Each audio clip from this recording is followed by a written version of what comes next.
तो दोस्तों आज हम फिर से आपके लिए लेकर आए हैं देश दुनिया की तमाम ताज़ा बड़ी खबरें। सबसे पहली बड़ी खबर में आपको बताएंगे दोस्तों कि ईरान से जंग शुरू होने से पहले इजराइल को लगा फ्रांस ब्रिटेन से बड़ा झटका। ईरान से जंग होने पर फ्रांस ब्रिटेन ने इजराइल का साथ देने से किया इनकार। जंग शुरू होने से पहले ही अकेला पड़ा इजराइल।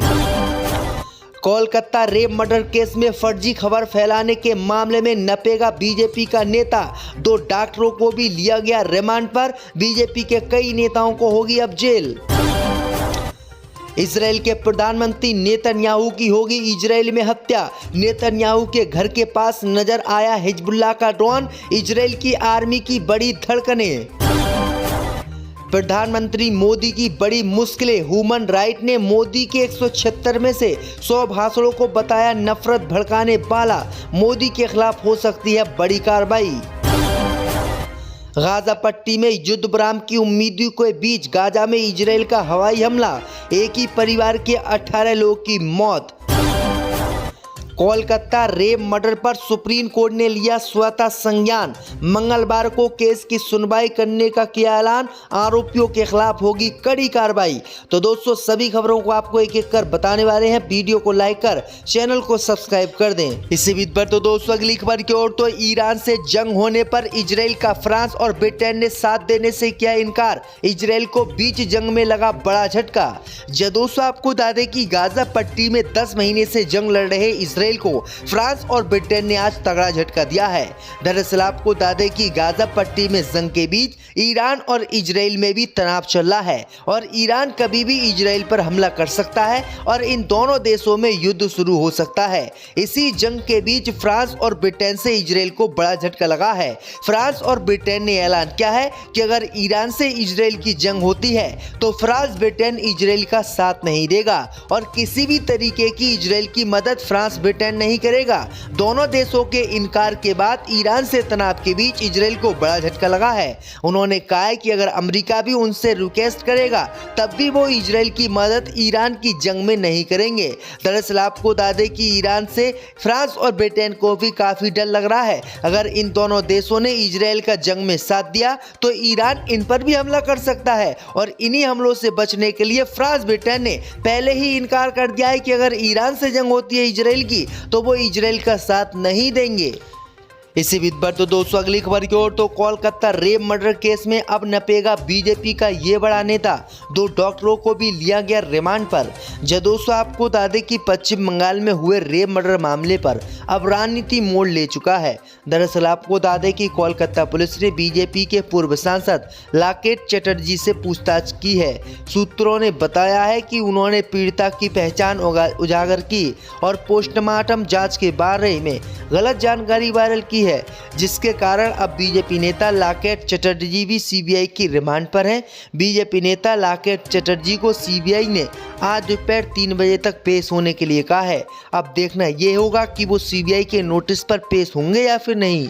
इसी बीच पर तो दोस्तों अगली खबर की ओर तो ईरान से तनाव के बीच इजराइल के प्रधानमंत्री नेतन्याहू की होगी हत्या।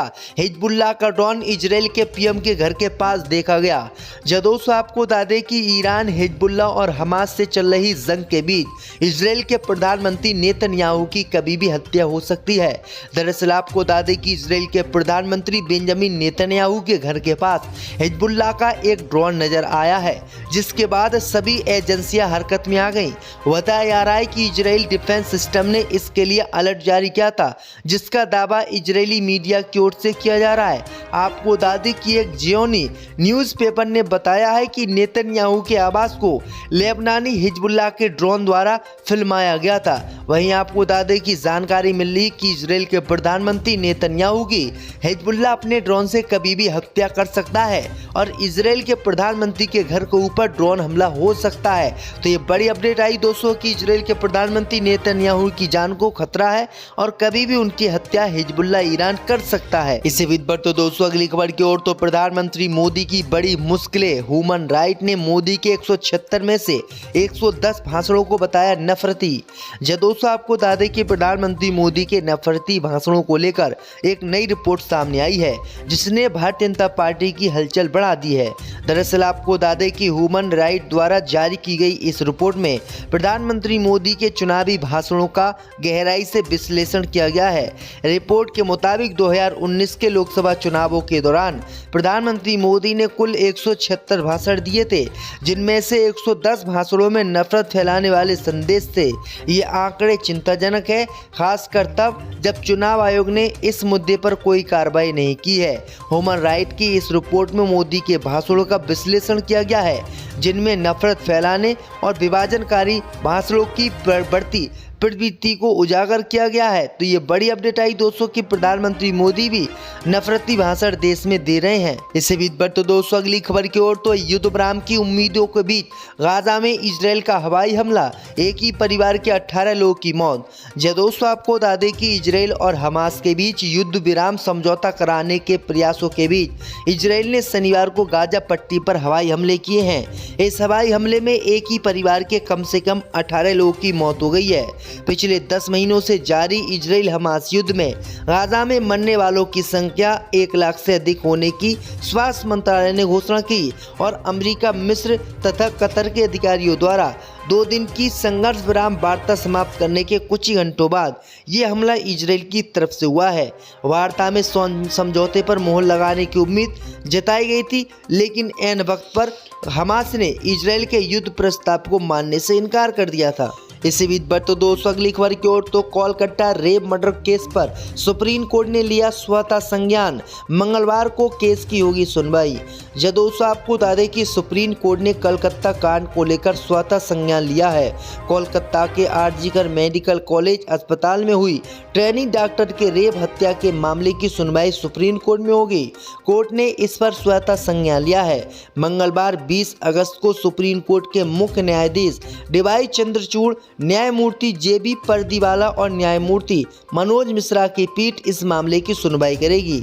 मंगलवार को CJI justice DY Chandrachud, justice JB Pardiwala और जस्टिस मनोज मिश्रा की पीठ सुबह पहले इसी मामले पर सुनवाई करेगी। हालांकि मंगलवार को सुनवाई के लिए तय मुकदमों की सूची में 66वें नंबर पर है, लेकिन उसमें विशेष उल्लेख है कि पीठ इसे प्राथमिकता पर सुनेगी। दरअसल आपको बता दें कि कोलकाता में रेप मर्डर के बाद पूरे देश में आक्रोश है। लोग कैंडल मार्च निकाल रहे हैं और काफी बवाल विरोध प्रदर्शन हो रहा है। इसी को देखते हुए सुप्रीम कोर्ट ने स्वतः संज्ञान लिया और केस की सुनवाई करने की बात कही है। इससे बीच पर तो दोस्तों अगली खबर की ओर, तो यूपी उपचुनाव के लिए मायावती की ने जारी किए प्रत्याशी। जी दोस्तों आपको बता दें कि उत्तर प्रदेश में 10 सीट पर होने वाले उपचुनाव को लेकर बहुजन समाज पार्टी ने कमर कस ली है। इसी कड़ी में बसपा ने रविवार को मिल्कीपुर सुरक्षित सीट के लिए प्रभारी प्रत्याशी का नाम घोषित कर दिया है। राम गोपाल कोरी को मिल्कीपुर विधानसभा उपचुनाव के लिए प्रत्याशी मायावती की पार्टी ने बनाया है। बसपा प्रदेश अध्यक्ष विश्वनाथ पाल ने जानकारी दी है। रामपाल कोरी को 2017 में केवल 46,000 वोट मिले थे। वह चुनाव में तीसरे स्थान पर रहे थे।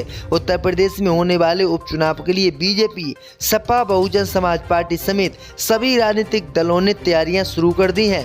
लोकसभा चुनाव की तरह ही उपचुनाव में भी बहुजन समाज पार्टी अपनी पूरी ताकत के साथ चुनावी रण में उतरने की तैयारी में जुट गई है। बसपा सुप्रीमो इस उपचुनाव को गंभीरता से लेते हुए मिल्कीपुर सीट से राम गोपाल का अपना प्रत्याशी बनाई है।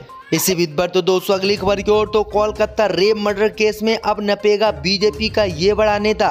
2 डॉक्टरों को भी लिया गया रिमांड पर। जब दोस्तों आपको बता दें कि पश्चिम बंगाल में हुए रेप मर्डर मामले पर अब राजनीति मोड़ ले चुका है। दरअसल आपको बता दें कि कोलकाता पुलिस ने बीजेपी के पूर्व सांसद लाकेट चटर्जी से पूछताछ की है। सूत्रों ने बताया है कि उन्होंने पीड़िता की पहचान उजागर की और पोस्टमार्टम जांच के बारे में गलत जानकारी वायरल की है, जिसके कारण अब बीजेपी नेता लाकेट चटर्जी भी सीबीआई की रिमांड पर हैं।